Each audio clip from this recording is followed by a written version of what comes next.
অধিকার সে তো পুরনো কাব্য, নতুন কিছু নয়, যা শিখিয়েছে আমাদের পূর্বপুরুষেরা।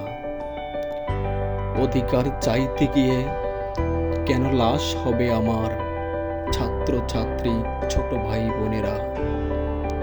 এটা তো অন্যায়ের কিছু নয়, তবে কেন আমার ভাই আবু সাঈদের বুকে পুলিশ নির্বিচারে গুলি ছুড়ল, ঝাঁঝরা করে দিল আবু সাঈদের বুক।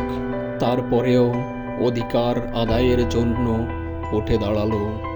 তারপরে আবার গুলি, তার মৃত্যু নিশ্চিত করল পুলিশ। ওরা কি চেয়েছে? ওরা কোনো রাষ্ট্র ক্ষমতা চায়নি, চেয়েছে অধিকার।